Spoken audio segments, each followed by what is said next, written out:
Hello et bienvenue dans cette nouvelle série de podcasts. Alors je suis Marie, photographe de l'âme, révélatrice de beauté, éveilleuse de conscience.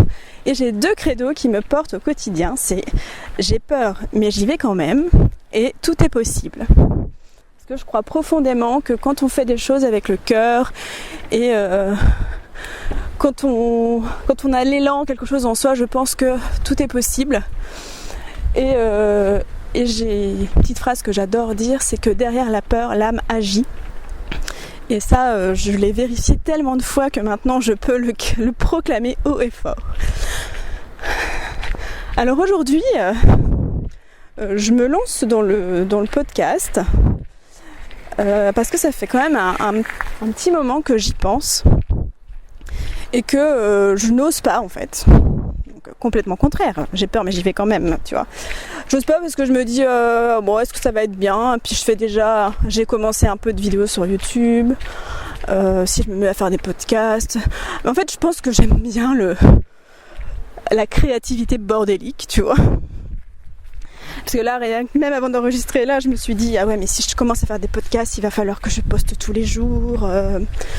Voilà, je voulais m'imposer déjà un truc qui n'a pas forcément lieu d'être en fait, parce que je suis très adepte de fonctionner en mode intuitif, donc on va pas se mettre la pression là où il n'y a pas lieu. Et de plus, je viens juste d'interviewer une inconnue parce que j'ai un projet depuis le 26 ou le 27 novembre je crois, je sais plus exactement, 2016, qui est d'aller interviewer des inconnus dans la rue sur la question du bonheur. Et ça faisait un petit moment que j'en avais pas fait. Et là, j'y pensais même pas ce matin en plus. Je suis allée au parc Mon Plaisir faire mon qigong. J'adore faire mon qigong au parc quand je peux. Et j'ai vu passer une dame avec un chapeau. Et j'ai dit, oh, elle a l'air inspirante cette dame. Mais bon, j'étais en train de faire mon qigong. Et en fait, au moment où j'avais fini, elle est arrivée dans le parc. Et je dis, non, mais là, je peux pas laisser passer ça. Je suis sûre que c'est une super belle rencontre. Et du coup, je l'ai interviewée. Et alors, je vérifierai si le son est bien. C'est d'habitude, ces interviews, je les mets toujours à l'écrit. Je publie jamais l'audio. Mais là, si le son est correct, je pense que je publierai l'audio demain. Donc, je verrai ça tout à l'heure en rentrant. Et une réflexion m'est venue. Il y a beaucoup de choses qui me viennent comme ça en tête. C'est le podcast, c'est la liberté. Je pense que ça sera le titre de ce podcast. Parce qu'en fait, c'est une manière, je trouve, de diffuser un message de manière très simple. Et ça peut s'écouter de n'importe où, en fait. Tu peux même faire autre chose en écoutant un podcast. Et ça, j'aime bien, en fait. Et tu peux t'imaginer, là, par exemple, je suis en train de marcher. À ma gauche, j'ai un grand cours d'eau. Il y a des fleurs partout, enfin tu peux t'imaginer la situation que tu veux, tu vois. Et si par exemple, je trouve que c'est aussi une forme de liberté, par exemple, je sais pas, tu te lèves le matin et t'as envie de dire un truc, t'as pas forcément envie de te mettre devant ta caméra, de faire un bon cadrage, de uploader ta vidéo, blablabla, alors qu'un podcast c'est tellement spontané. Donc voilà, donc mon message d'aujourd'hui, c'est le podcast, c'est la liberté. J'avais déjà commencé ce format il y a environ il y a 1 an ou 2 ans maintenant. Il y a 1 an, il me semble. C'était en mai 2016, je suis un peu de mal avec les années, les jours, tout ça. C'était l'année dernière, oui, j'avais commencé des interviews portraits d'artistes que je continue actuellement, même si j'ai un peu ralenti le rythme. Dans le cadre du Pink Power Tour Festival, en fait, c'est un voyage itinérant à la rencontre d'artistes inspirants. Alors moi, dans le terme artiste, c'est pas forcément artiste égale peintre ou égale quelqu'un qui... Pour moi, artiste, c'est plus au sens large. C'est quelqu'un qui peut aussi être artiste dans ce sens-là, mais aussi artiste dans l'art de créer sa vie comme il a envie, en fait. Et j'avais adoré, enfin j'adore toujours ce format de podcast en interview. parce que je trouve que c'est un format hyper intimiste et c'est très agréable à écouter. Enfin, moi j'adore ça, alors voilà, c'est pour ça que je le propose. Et depuis peu, j'ai testé une première fois l'interview en direct sur YouTube, que j'ai aussi transformé en podcast. Enfin, j'ai gardé les deux versions. C'est Sylvie Ptitsa qui m'a initiée à ça, parce qu'elle m'a interviewé 2 fois sur ce système-là en direct, et j'aime bien aussi le direct en fait. Alors pourquoi choisir en fait finalement ? Faut que j'arrête de dire en fait, mais je me soigne. Hein. Pourquoi choisir autant j'aime bien des fois ouvrir YouTube, faire un direct et le diffuser, et autant des fois là je me dis quelle forme de liberté d'être là dans la nature et pouvoir partager avec toi ce que j'ai envie de dire en fait. Et je trouve ça génial. Il y a des gens qui sont ils sont en train de bloquer sur moi là, je sais pas pourquoi. Pourtant je fais pas trop attention à ça d'habitude, mais c'est trop marrant. Par exemple tout à l'heure je faisais mon qigong au parc, mais avant j'aurais jamais osé faire ça. Je me serais dit mais tout le monde va me regarder, bonjour, je peux pas faire ça devant les gens, ils vont dire quoi, ils vont penser que je suis bizarre. Alors que là en fait j'en avais un peu, je m'en foutais. Il y avait même plein d'enfants qui jouaient, après ils sont partis, mais il y avait plein d'enfants qui jouaient dans le parc, et j'étais hyper sereine en fait, j'étais hyper contente de faire mon qigong, alors qu'avant je te le dis hein, je me serais fait une montagne de pas grand chose. Et dans le principe, j'ai peur mais j'y vais quand même, c'est un peu dans la même série. Et ça m'avait fait la même chose pour la vidéo. J'étais terrorisée à l'idée de me mettre face caméra et de faire une vidéo. Et c'est toujours dans le même message de j'ai peur mais j'y vais quand même. Si tu vas sur YouTube, tu verras que j'ai fait une série défi vidéo 30 jours. Et tu verras qu'il y en a 29 sur 30 parce qu'il y a un jour où j'ai fait ma rebelle. Et j'ai fait un article à la place. Bonjour. Et donc voilà, j'étais terrorisée de la caméra, et donc j'ai décidé pour transcender cette peur, de me lancer le défi d'en faire une tous les jours. Alors c'était un peu, pour moi c'était une montagne, hein. Et j'en avais marre de toujours remettre à demain alors que j'en avais envie. Et du coup il s'est passé quelque chose d'assez magique derrière ça.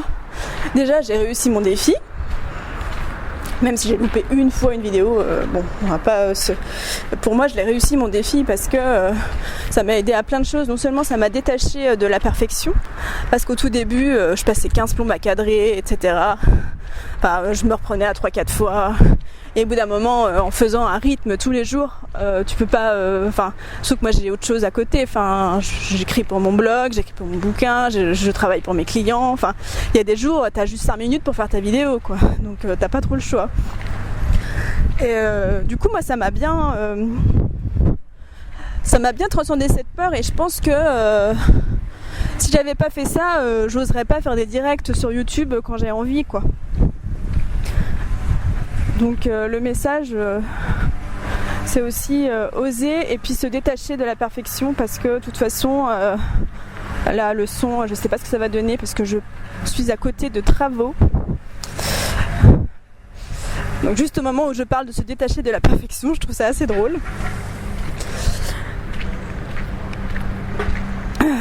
Du coup ça me perturbe et je sais plus ce que je disais. Oui, au propos de la perfection. Du coup je vais te raconter une anecdote. J'arrête de dire du coup aussi. C'est bien, ça me permet de m'améliorer après. Je vais te raconter une anecdote d'une interview en fait que j'avais vue d'un youtubeur qui interviewait un gars.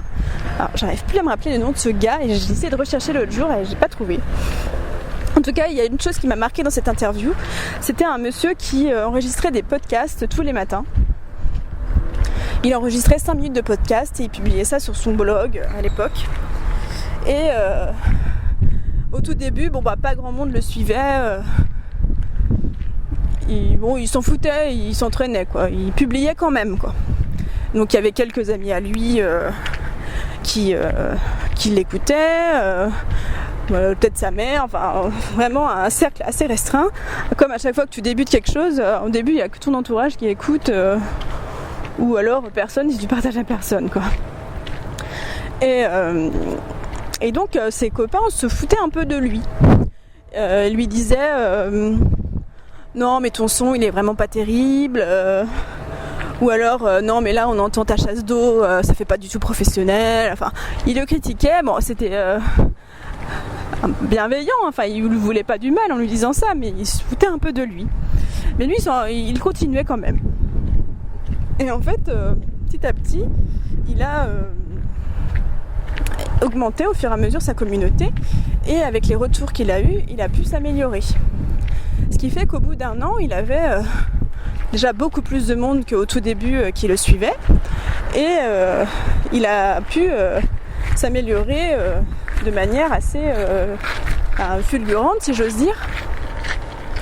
Donc moi ça m'avait beaucoup marqué cette interview sur le détachement de la perfection.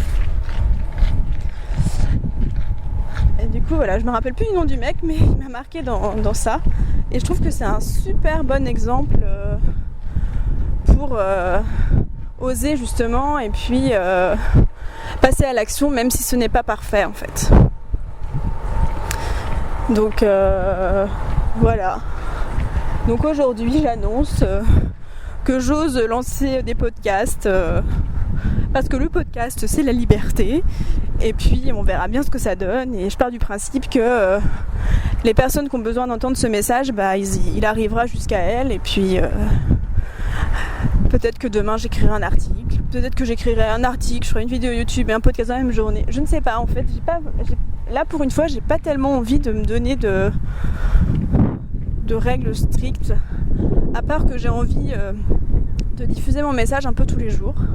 Après sous quelle forme, je pense que ça va se dessiner au fur et à mesure. Donc nos pressions.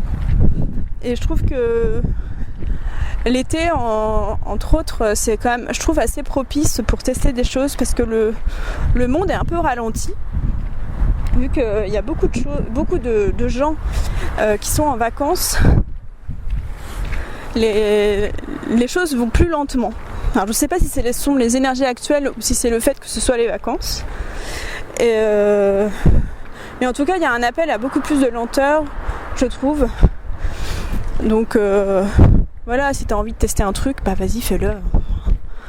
Et en fait finalement on se rend compte que quand on ose, des fois ce qui nous paraît une montagne, finalement on se rend compte que c'était pas si énorme que ça.